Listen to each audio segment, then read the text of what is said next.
Chapter 8. Okay, we're alone. What do you want to tell me? Pat asked the visitor assertively. Maybe a bit too assertively. She didn't want to sound rude in case the visitor was the donor that she had been relying on all these years.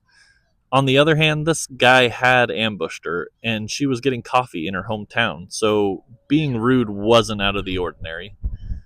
Can we move further? The visitor asked, pointing down the block. In her mind, Pat thought, absolutely not.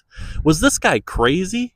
She had literally just agreed to leave the safety of the public cafe with 7 witnesses who she knew personally to speak with him outside. Now this guy wanted her to move further away, out of the view of her safety net? No chance. No, Pat replied angrily.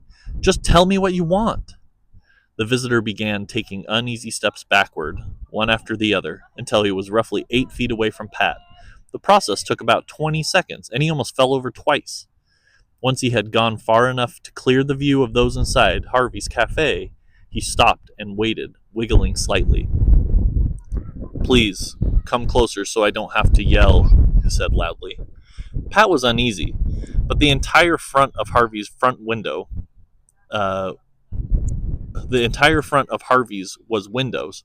What difference did it make if she remained directly in front of the door or a few feet to the side of it? She would still be in full view of the old-timers and Harvey. She obliged and moved 3 feet closer to the odd man. This is as far as I'm going, she said. The visitor could see that Pat was not going to budge any further. His voice returned to a normal speaking volume. Can you hear me from there? Yes, I can hear you. Pat couldn't remember ever being so annoyed with someone in her entire life. Seriously, I don't have time for this. Can you just leave me alone? No, Pat, the visitor replied. I can't. The guy's creep level was now off the charts. Pat's lips began to tremble as scenarios of horrific crime started rushing through her mind. Why had she left the safety of Harvey's? What was she even doing out here? For the first time, the visitor removed his cowboy hat. Pat gasped. The leather cap dropped, unveiling not the black hair that Pat had anticipated, or a pale, bald head, but green blades of what looked like Bermuda grass. The grass extended from small, weedy veins, whose origin appeared to be the visitor's soft scalp.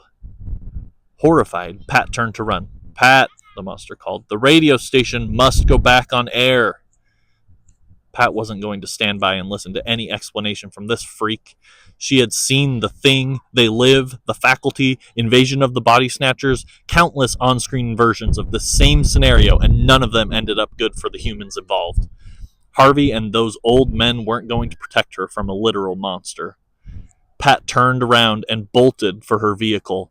It took nearly 10 seconds at a full sprint for her to arrive at the driver's side door. Somehow the creature had arrived before her, and she ran into his waiting arms. The visitor grabbed Pat hard, one hand on each of her upper arms. She could feel something wriggling under his skin, in his palms. His emerald eyes locked onto her as she fought with all her might to escape his grasp. It was no use. His grip was as solid as tree roots. Pat, he began again. His voice was calm and unchanged. KOBO must continue broadcasting. Earth's safety depends on it.